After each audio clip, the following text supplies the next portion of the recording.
Question number पहला, पादप शरीर क्रिया विज्ञान का पिता कहा जाता है। A M Kelvin, B Stephen Hales, C KV Thimann, D Curtis. Question number पहला का आंसर हो जाएगा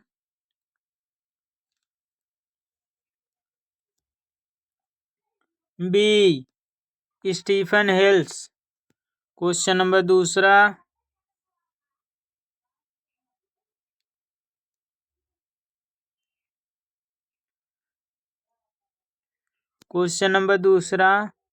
कोशिका कला के पार सक्रिय एवं निष्क्रिय परिवहन के बीच मुख्य अंतर यह होता है कि ए सक्रिय परिवहन निश्चेष्ट परिवहन की अपेक्षा अधिक तीव्र होता है, बी निष्क्रिय परिवहन अचयनित होता है, सी निष्क्रिय परिवहन सांद्रता विभव के कारण कोशिका कला के आर पार होता है, जबकि सक्रिय परिवहन उपापचयी ऊर्जा के कारण होता है, डी निष्क्रिय परिवहन एनायन तक सीमित रहता है, जबकि सक्रिय परिवहन केवल केटायन तक ही सीमित रहता है।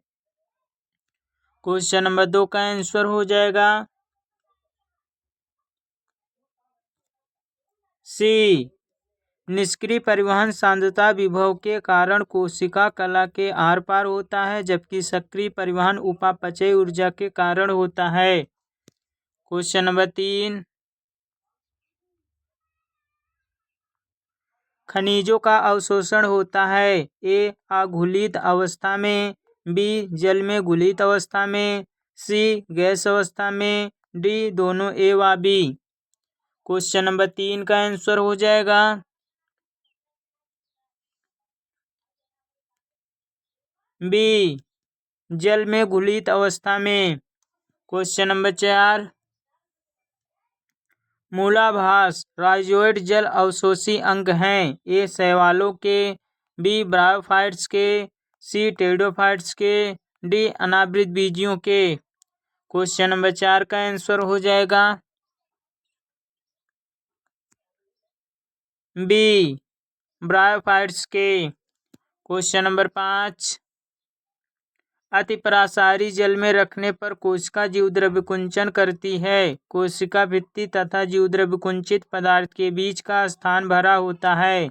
ए जल से, बी कोशिका रस से, सी अतिपरासारी विलयन से, डी उपयुक्त में से कोई नहीं। क्वेश्चन नंबर 5 का आंसर हो जाएगा डी उपरोक्त में से कोई नहीं। क्वेश्चन नंबर 6, सर्वोच्च परासरणी दाब होता है। ए लवणोद्भिदों में, बी समोद्भिदों में, सी शुष्कोद्भिदों में, डी लिथोफाइट्स में। क्वेश्चन नंबर 6 का आंसर हो जाएगा ए लवणोद्भिदों में। क्वेश्चन नंबर 7, जब एक कोशिका पूर्णतया स्फीति हो तो क्या शून्य होगा। ए परासरण दाब, बी भित्ति दाब, सी स्फीति दाब, डी विसरण दाब न्यूनता। क्वेश्चन नंबर 7 का आंसर हो जाएगा डी विसरण दाब न्यूनता। क्वेश्चन नंबर 8, यदि कोशिका ए जिसका परासरण दाब ओपी 10 एटीएम और स्फीति दाब टीपी जो है 5 एटीएम है, एक दूसरी कोशिका बी जिसका परासरण दाब 15 एटीएम तथा स्फीति दाब 12 एटीएम है से एक झिल्ली द्वारा अलग होती है, तो जल का बहाव होगा। एम दिया है ए से बी में, बीम दिया है बी से ए में, सिम दिया है बराबर, डिम दिया उपयुक्त में से कोई नहीं। क्वेश्चन नंबर 8 का आंसर हो जाएगा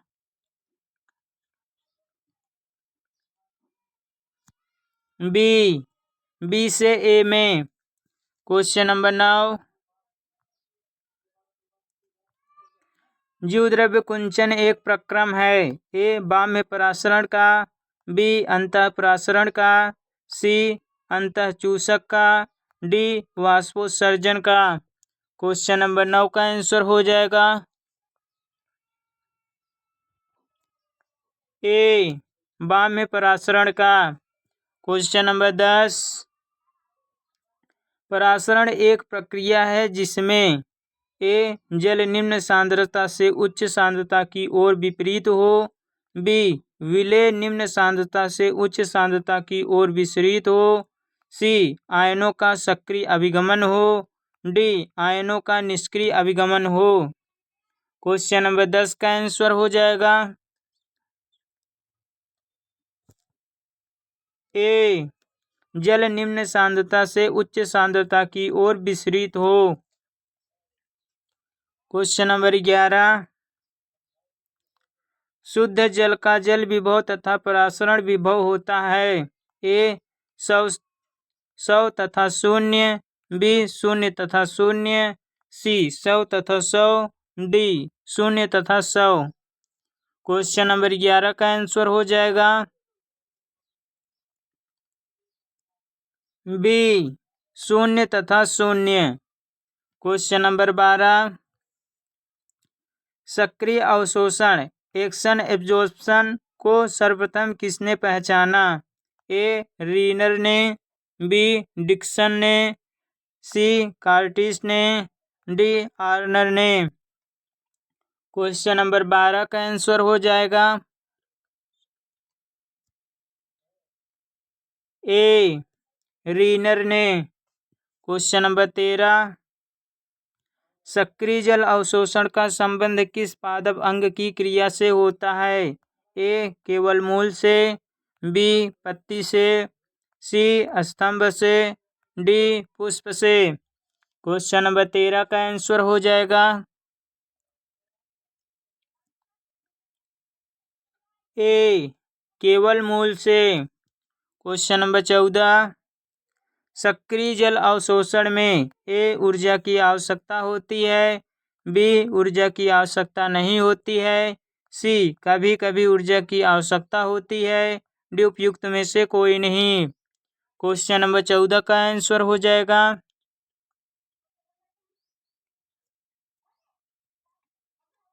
ए ऊर्जा की आवश्यकता होती है। क्वेश्चन नंबर 15, एटीपी से प्राप्त ऊर्जा उपयोगी होती है। ए परिरंभ कोशिकाओं से जल के अंतराकोश के स्थानों में आने में, बी मृदा से जल के मूल रोम तक जाने में, सी जल के वलकुट की एक कोशिका से दूसरी कोशिका में जाने में, डी सक्रिय जल अवशोषण में। क्वेश्चन नंबर 15 का आंसर हो जाएगा डी सक्रिय जल अवशोषण में। क्वेश्चन नंबर 16, जल का अवशोषण होता है जब बाहर का घोल होता है। ए समपरासारी, बी अल्पपरासारी, सी अतिपरासारी, डी इनमें से कोई नहीं। क्वेश्चन नंबर 16 का आंसर हो जाएगा बी अल्पपरासारी। क्वेश्चन नंबर 17, वाष्पोत्सर्जनकर्षण जल संसर्जनवाद के प्रतिपादक हैं। ए जेसी बोस, बी गोल्डनवास्की, सी डिस्कन एवं jolly, D Boehm. Question number 17 का आंसर हो जाएगा सी डिस्कन एवं जॉली। क्वेश्चन नंबर 18, शाकी पौधे का तना काट देने पर जाइलम रस का रिसना किस कारण संभव है? ए निष्क्रिय अवशोषण से, बी मूल दाब से, सी बिंदुस्राव द्वारा, डी वाष्पोत्सर्जन की उपस्थिति से। क्वेश्चन नंबर 18 का आंसर हो जाएगा बी मूल दाब से। क्वेश्चन नंबर 19,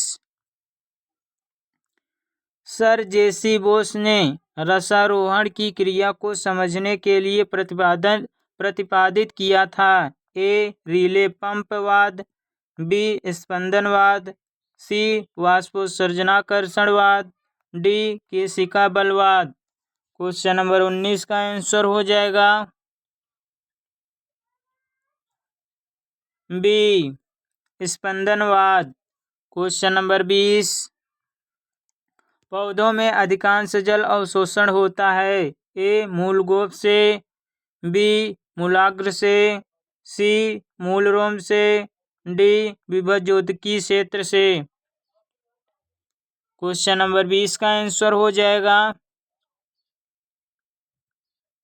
सी, मूलरोम से। क्वेश्चन नंबर 21, रंध्र दिन में खुलते हैं क्योंकि रक्षक कोशिकाओं ए, श्लथ होती हैं, बी, स्फीत होती हैं, सी, संकुचित होती हैं, डी, शुष्क होती हैं। क्वेश्चन नंबर 21 का आंसर हो जाएगा बी, स्फीत होती हैं। क्वेश्चन नंबर 22, रंध्रों द्वारा वाष्पोत्सर्जन किस समय लगभग पूर्ण रूप से रुक जाता है। ए, रात में, बी, सुबह के समय, सी, सायंकाल, डी, इनमें से कोई नहीं। क्वेश्चन नंबर 22 का आंसर हो जाएगा ए, रात में। क्वेश्चन नंबर 23, तीव्र सूर्य के प्रकाश तथा तीव्र शुष्क अवस्थाओं में रंध्र को बंद करने के लिए आवश्यक है। ए, K+ का बाहर आना, बी, H+ की हानि, सी, एब्सिसिक अम्ल का बनना, डी, इथाइलिन का बनना। क्वेश्चन नंबर 23 का आंसर हो जाएगा ए, K+ का बाहर आना। क्वेश्चन नंबर 24, रंध्रों का बंद होना प्रभावित होता है। ए, काइनेटिक अम्ल द्वारा, बी, एब्सिसिक अम्ल द्वारा, सी, जिब्रेलिक अम्ल द्वारा, डी, IA द्वारा। क्वेश्चन नंबर 24 का आंसर हो जाएगा बी, एब्सिसिक अम्ल द्वारा। क्वेश्चन नंबर 25, रंध्रों के खुलने और बंद होने की व्याख्या करने वाली पोटेशियम आयन विनिमय परिकल्पना प्रतिपादित की थी। ए, मैनर्स ने, बी, लेविट ने, सी, स्टीवार्ड ने, डी, शेयर ने। क्वेश्चन नंबर 25 का आंसर हो जाएगा बी, लेविट ने। क्वेश्चन नंबर 26, सर्वाधिक वाष्पोत्सर्जन होता है। ए, समोद्भिद पौधों में, बी, जलोद्भिद पौधों में, सी, मरुद्भिद में, डी, शैवाली कोशिकाओं में। क्वेश्चन नंबर 26 का आंसर हो जाएगा सी, मरुद्भिदों में। क्वेश्चन नंबर 27, पादपों में वाष्पोत्सर्जन की दर निर्भर होती है। ए, प्रकाश व ताप पर, बी, ताप तथा मृदा पर, सी, प्रकाश, ताप, वायुमंडलीय आर्द्रता तथा वायु, डी, वायु, ताप तथा प्रकाश। क्वेश्चन नंबर 27 का आंसर हो जाएगा सी, प्रकाश, ताप, वायुमंडलीय आर्द्रता तथा वायु। क्वेश्चन नंबर 28, बिंदु स्राव किसके द्वारा होता है। ए, रंध्र, बी, जल रंध्र, सी, मूलरोम, डी, पुष्पकलिया। क्वेश्चन नंबर 28 का आंसर हो जाएगा बी, जल रंध्र। क्वेश्चन नंबर 29, सामान्यतया वाष्पोत्सर्जन की दर मापी जाती है। A, auxanometer, B, barometer, C, potometer, D, micrometer. Question number 29 का आंसर हो जाएगा सी, पोटोमीटर। क्वेश्चन नंबर 30, किसने कहा था कि वाष्पोत्सर्जन एक आवश्यक दुर्गुण है। ए, कार्टिस, बी, स्टीवार्ड, सी, एडरसन, डी जेसी बोस। क्वेश्चन नंबर 30 का आंसर हो जाएगा ए कार्टिस। क्वेश्चन नंबर 31, निम्न में से कौन सा कारक वाष्पोत्सर्जन के नियंत्रण के लिए सर्वाधिक आवश्यक है? ए प्रकाश, बी आर्द्रता, सी ताप, डी वायु। क्वेश्चन नंबर 31 का आंसर हो जाएगा ए प्रकाश। क्वेश्चन नंबर 32, पत्तियों पर पीएमए फिनाइल मर्क्यूरिक एसीटेट के छिड़कने से ए बिंदुस्राव की दर बढ़ जाती है, बी जल अवशोषण की दर बढ़ जाती है, सी वाष्पोत्सर्जन की दर कम हो जाती है, डी वाष्पोत्सर्जन की दर बढ़ जाती है। क्वेश्चन नंबर 32 का आंसर हो जाएगा सी वाष्पोत्सर्जन की दर कम हो जाती है। क्वेश्चन नंबर 33, रंध्रों के खुलने व बंद होने से संबंधित एंजाइम हैं? A RuBP carboxylase, B PEP carboxylase, C pyruvic kinase, D alpha amylase. Question number 33 का आंसर हो जाएगा B PEP carboxylase. Question number 34, निम्न में से किसमें वाष्पोत्सर्जन की दर अधिक होगी? ए कैम पौधे, बी C3 पौधे, सी C4 पौधे, डी बी व सी दोनों। क्वेश्चन नंबर 34 का आंसर हो जाएगा सी C4 पौधे। क्वेश्चन नंबर 35, स्थलीय पादपों में द्वार कोशिकाएं अन्य बाह्य त्वची कोशिकाओं से भिन्न होती है। ए केंद्रक होने के कारण, बी हरित लवक के कारण, सी माइटोकॉन्ड्रिया के कारण, डी अंतःप्रदब्बी जालिका के कारण। क्वेश्चन नंबर 35 का आंसर हो जाएगा बी हरित लवक के कारण। क्वेश्चन नंबर 36, एक मूल कोशिका जो सक्रिय रूप से जल अवशोषण कर रही है, इसका जल विभव होगा? ए मृदा जल के जल विभव से अधिक, बी शून्य, सी शून्य से कम, डी शून्य से अधिक। क्वेश्चन नंबर 36 का आंसर हो जाएगा सी शून्य से कम। क्वेश्चन नंबर 37, पौधों में वाष्पोत्सर्जन निम्न होता है जब ए वायुमंडल में आर्द्रता अधिक होती है, बी वायु वेग अधिक होती है, सी केशिका में जल की अधिकता होती है, डी वातावरणीय परिस्थितियां शुष्क होती हैं। क्वेश्चन नंबर 37 का आंसर हो जाएगा ए वायुमंडल में आर्द्रता अधिक होती है। क्वेश्चन नंबर 38, पौधों के लिए उपयोगी हैं? ए केशिका जल, बी गुरुत्व जल, सी आर्द्रताग्राही जल, डी रासायनिक बंधित जल। क्वेश्चन नंबर 38 का आंसर हो जाएगा ए केशिका जल। क्वेश्चन नंबर 39, सामान्यतः अचार को नमक तथा तेल के संतृप्त घोल में तथा मुरब्बे को शर्करा के सांद्रता घोल में संरक्षित रखा जाता है क्योंकि ए ये नरम बने रहते हैं, बी सूक्ष्मजीव जीवद्रव्य कुंचित होकर मर जाते हैं, सी ये गल जाते हैं, डी उपयुक्त में से कोई नहीं। क्वेश्चन नंबर 39 का आंसर हो जाएगा बी सूक्ष्मजीव जीवद्रव्य कुंचित होकर मर जाते हैं। क्वेश्चन नंबर 40, चालनी नलिका सदस्यों के द्वारा कार्बनिक विलयों के स्थानांतरण में क्या सहायक होता है? ए. मूलदाब तथा वाष्पोत्सर्जन खिंचाव। बी. P protein. सी. एक वाहक और एटीपी निहित संहति प्रवाह।